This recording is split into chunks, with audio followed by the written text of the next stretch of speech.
Tech Co, le grand live du numérique sur BFM Business.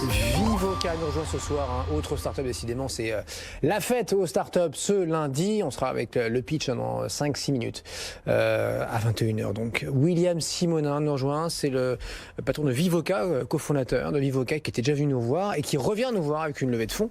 William, bonsoir. Bonsoir Sébastien. Merci d'être là. Donc 2 millions d'euros que vous annoncez d'ailleurs dans Tech Co aujourd'hui. Pourquoi alors qu'est-ce que vous allez faire de ces 2 millions là pour votre plateforme là, c'est pas une quoique si la plateforme arrive, mais parlons déjà de ce que vous savez faire jusque-là, donc spécialiste de la conception d'assistants vocaux. Tout à fait. Travaillez pour qui là? Tout à fait. Alors notre métier d'une manière générale chez Vivoca, c'est de concevoir des assistants vocaux et de les intégrer sur différents supports. Donc cette levée de fonds, effectivement, en fait, elle va servir à pas mal de choses. Tout d'abord, notre produit historique qui est ZAC, qui est un assistant en fait holographique à destination des hôtels haut de gamme, est en train de passer justement en déploiement. Et justement, avec ce qui s'est passé dans le monde général, du coup, dans le marché de la reconnaissance vocale. Hôtel haut de gamme, vocale, c'est qui est déjà client de ZAC là?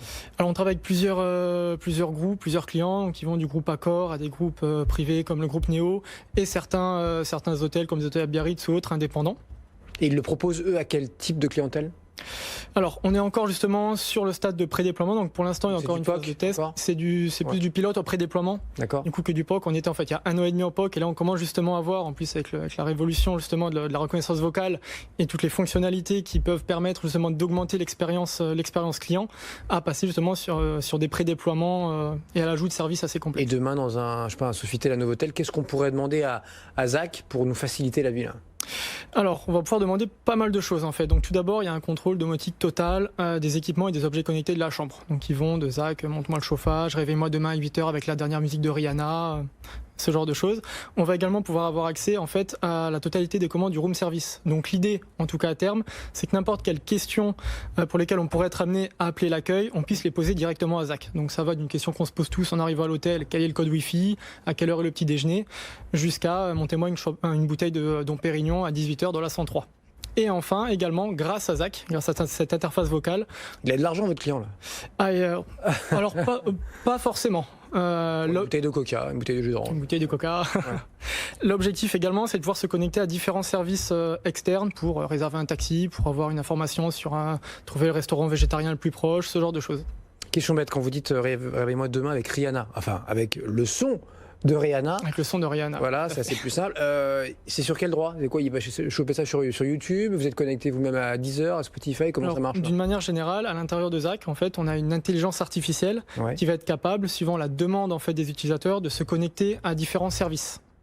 Donc ces services peuvent être justement des fournisseurs du coup d'audio, mais ça peut être n'importe quelle du coup banque de données qui vont nous permettre d'avoir des informations sur un lieu touristique, sur une activité, sur des données liées au transport. C'est à votre client de se plugger et de payer les droits pour ça. C'est pas ZAC, c'est pas vous. Ça va dépendre vraiment du qui va gérer tout ça. Ça va dépendre en fait de la fonctionnalité qui va être activée. Donc on a également un deuxième volet, par exemple sur tout ce qui est le retail, où par exemple on va pouvoir d'une manière très très simple demander à l'assistant du coup d'ajouter au panier par exemple de quoi faire des cookies pour 4 personnes.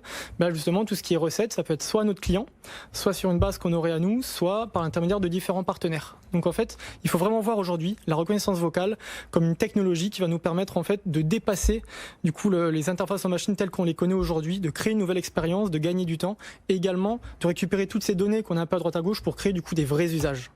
Bon, je vais me mettre là 5 minutes avant le pitch dans la peau d'un VC.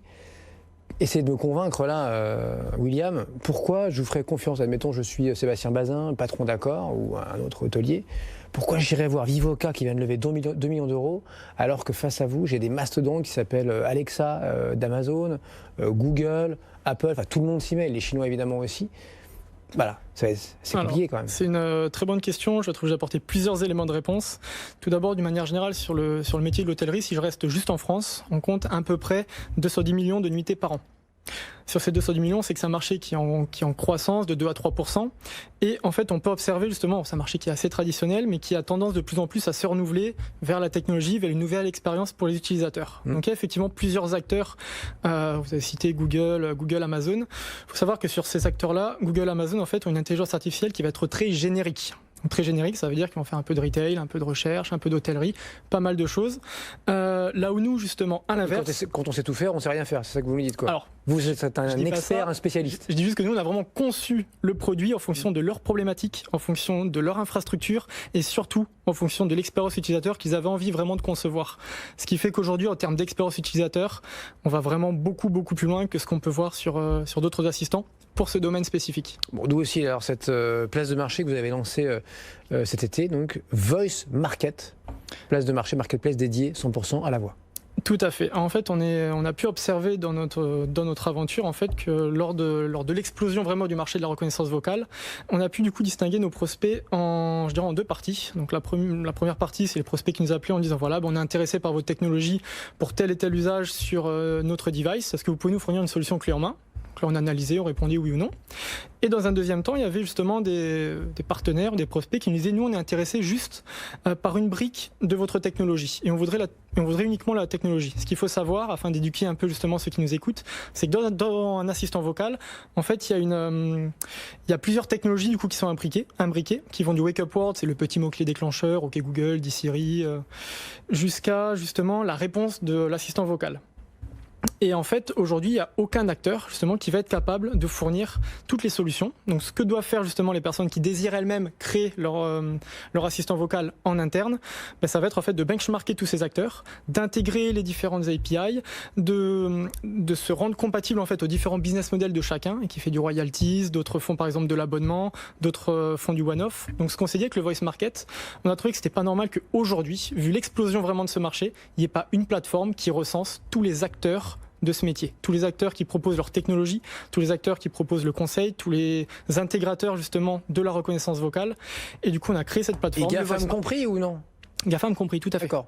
Tout à fait. Notre objectif... J'imagine que l'écosystème maintenant, c'est des centaines, c'est des milliers d'acteurs. Il y a énormément d'acteurs et surtout, il en sort tous les jours parce on parle de smart speaker, on parle d'assistant vocal, mais en fait, la technologie vraiment de la reconnaissance vocale, elle va beaucoup plus loin. On parle également de biométrie vocale, on parle de profiling vocal, on parle de détection des émotions, on parle d'énormément de choses qui sont en train d'arriver grâce à cette nouvelle interface.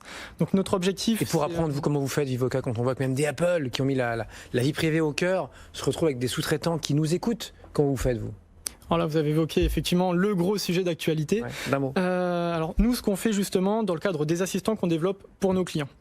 Donc déjà, il y a un amalgame que je voudrais faire sauter assez rapidement. Quand on parle de vie privée, de respect des données, on a toujours tendance à dire si c'est sur le cloud, on ne respecte pas la vie privée des utilisateurs. C'est totalement faux. Effectivement, il y a des solutions embarquées qui respectent par le design en fait elle-même justement la vie privée des utilisateurs, mais c'est tout à fait possible de respecter également les datas de nos clients en étant sur le cloud. Après, ce qu'il faut aussi voir pour bien comprendre, c'est qu'une donnée qui est justement sur le cloud va permettre d'améliorer l'intelligence artificielle et peut également permettre pour certaines sociétés de faire du business avec. Donc l'enjeu est vraiment d'éduquer les utilisateurs sur à quoi sert la data, comment est-ce que eux s'en servent pour vraiment pouvoir correctement concevoir nos assistants vocaux. Vivoca, merci beaucoup William, il faudra revenir. Merci à vous. La prochaine levée de fonds ou autre d'ailleurs, il n'y a pas que des levées de fonds heureusement dans la vie. 2 millions d'euros vous levez ce soir donc pour Vivoca. Dans un instant, 21h, c'est le pitch.